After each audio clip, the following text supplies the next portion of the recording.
दोस्तों welcome back to the channel Srishti study point. और आप सभी को पता है कि ई दृष्टि जो नवत्र की हिंदी की जून का जो एडिशन आ गया है उसके करंट अफेयर हम डेली अब जो है चैनल पर अपलोड कर रहे हैं। आप उन्हें जाकर देख सकते हैं। कल पहली वीडियो गई थी, आज ये दूसरी वीडियो है जून के करंट अफेयर को लेकर।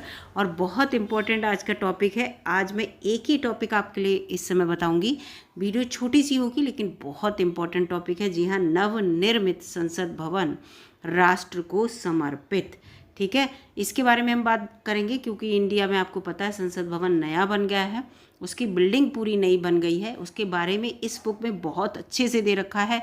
एक भी क्वेश्चन इससे रिलेटेड जो है आपका गलत नहीं जाएगा अगर आप ये वीडियो देख लेंगे। वीडियो अच्छी लगे तो लाइक कीजिएगा, चैनल पर नए हो तो सब्सक्राइब कीजिएगा।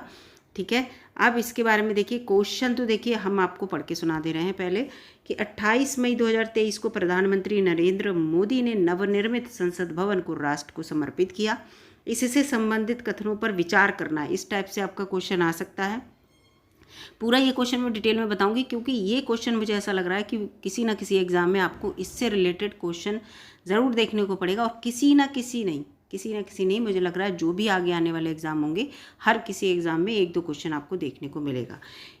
इसके बारे में देखिए, इसका जो आंसर है वो बी है, यानी कि केवल 2 इसमें सही है। यानी कि लोकसभा अध्यक्ष की कुर्सी के पास स्थापित सेंगोल, जिसे राजदंड का संबंध चोल साम्राज्य से है। ठीक है, एक लंबा सा सेंगोल रखा गया है जो चोल साम्राज्य से रिलेटेड है। वास्तव में ये बात सही है। चैनल पर पहले से ही संसद से रिलेटेड एक वीडियो है, नए संसद से रिलेटेड, वो आप जाके देख सकते हैं। अगर नहीं देखना चाहते तो इस वीडियो से आपके सारे क्वेश्चन यहाँ पर हल हो जाएंगे। ये देखिए, नवनिर्मित संसद भवन है।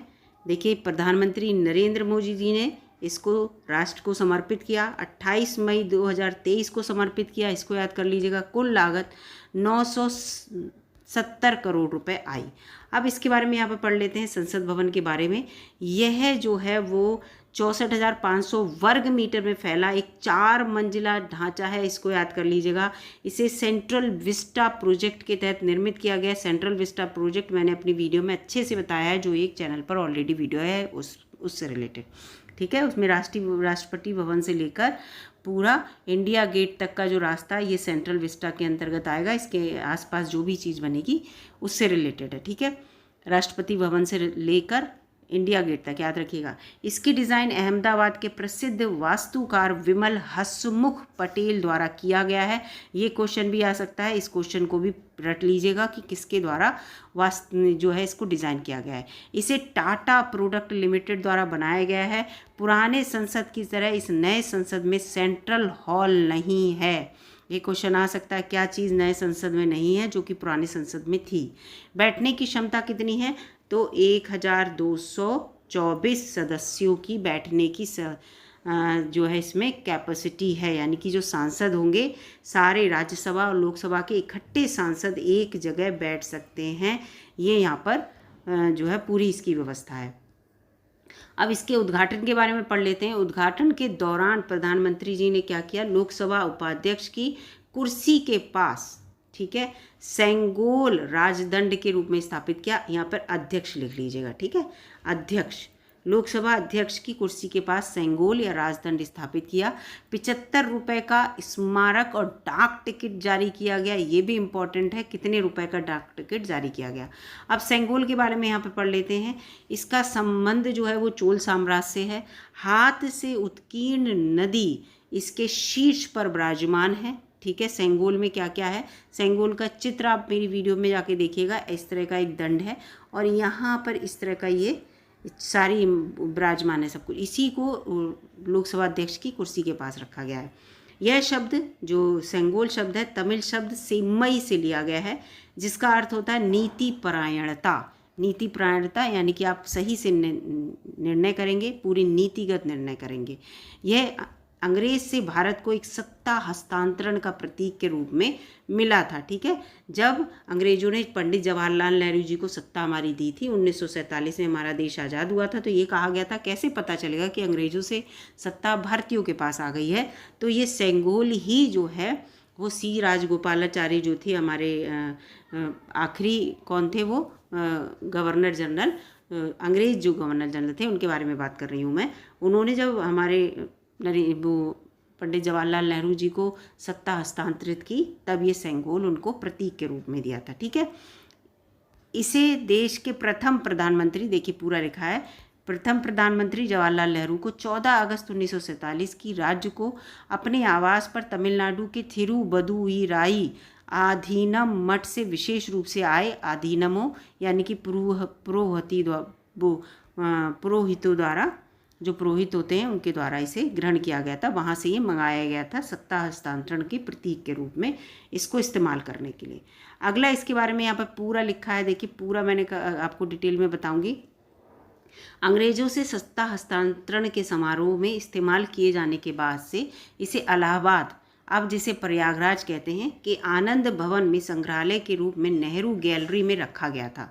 अभी तक ये जो था वो प्रयागराज में रखा हुआ था, आनंद भवन संग्रहालय में नेहरू गैलरी थी उसमें, लेकिन अब वहाँ से हटाकर इसको कहाँ, लोकसभा में रख दिया गया। इस चीज़ को याद रखिएगा, ये पहले कहाँ था ये भी क्वेश्चन आ सकता है। गौरतलब है 10 दिसंबर 2020 को भारतीय संसद की नई इमारत का शिलान्यास शुरू हुआ था। तो शिलान्यास कब रखा गया था, 10 दिसंबर 2020 को, और इसको राष्ट्र के नाम समर्पित कब किया गया, 28 मई 2023 को। तो 2020 से 2023 तक ये बना। ठीक है, इसमें लोकसभा कक्ष की विषय वस्तु जो है राष्ट्रीय पक्षी मोर पर आधारित है। इससे रिलेटेड भी क्वेश्चन है चैनल पे, आप देखिएगा। यानी कि मोर कैसे होता है, हरे रंग का, तो जो लोकसभा कक्ष है वो उसमें हरा रंग और नीला रंग बहुत यूज़ किया गया है। और राज्यसभा कक्ष जो है वो राष्ट्रीय पुष्प कमल की तरह, रेड जो होता है कमल, इस तरह का उसमें जो है इमेज है उसकी, पूरे उसको उस विषय वस्तु उस पर आधारित है। ये दोनों क्वेश्चन इंपॉर्टेंट है, लोकसभा की विषय वस्तु और राज्यसभा की विषय वस्तु। तो ये क्या है, ये हमारे राष्ट्रीय जो पक्षी है वो राष्ट्रीय पुष्प कमल, इन दोनों से रिलेटेड है। पर्यावरण अनुकूल इस भवन की प्लैटिनम रेटिंग की गई है। ठीक है, इस चीज़ को भी याद रखिएगा, एक क्वेश्चन आ सकता है कि हमारा ये जो ये जो संसद बनी है वो किस मतलब पर्यावरण अनुकूल है या नहीं है। और इससे रिलेटेड जो भी क्वेश्चन अगर आपका रह गया है तो वो क्वेश्चन चैनल पर वीडियो है, आप जाके देख सकते हैं। देखिए इसकी आकृति मैं आपको दिखा दूँ, ये देखिए इसमें ये आकृति दी हुई है, पूरी ये आकृति दे रखी है, आपको दिख रही है ये आकृति है इस समय हमारे नए संसद भवन की। ठीक है, इसको याद रखिएगा, इस तरह की। जबकि हमारा पुराना संसद भवन कैसा था, राउंडेड था। और उसके बगल में ये देखिए पुराना संसद भवन, नया संसद भवन, दोनों ही संसद भवन पास में है, ये भी याद रखिएगा। ये मत सोचिएगा कि दूसरा संसद भवन कहाँ पे बना हुआ है। तो ये जो है यहाँ पर मैंने आपको दिखा दिया। और ये वीडियो ये जो है बहुत इंपॉर्टेंट है, इससे रिलेटेड कोई भी क्वेश्चन अगर आएगा तो आपका बिल्कुल नहीं छूटेगा। पूरा इसमें बजट से लेकर हर बात दे रखी है, किसने इसे बनवाया, ठीक है, कितने लोगों की बैठने की क्षमता है। और इसमें 2 क्वेश्चन मैं आपको दे रही हूँ। एक ये लोकसभा में कितनी सीटें अब हो गई हैं, मतलब बनाई हैं उन्होंने सांसदों के बैठने के लिए, और राज्यसभा में सांसदों के बैठने के लिए कितनी सीटें बनाई गई हैं, पुराने संसद से कितनी अधिक सीटें हैं ये बताइएगा। जब आप मेरी पिछली वीडियो देखेंगे एक संसद की, आप सर्च कीजिएगा करंट अफेयर में, तो आपको डेफिनेटली इन दोनों क्वेश्चन का आंसर मिल जाएगा। तो वीडियो अगर आपको अच्छी लगी दोस्तों लाइक कीजिएगा, चैनल पर नए हो तो सब्सक्राइब कीजिएगा। मैं इस वीडियो को यहीं पर एंड कर रही हूँ, मिलती हूँ आपसे अगली वीडियो में। धन्यवाद।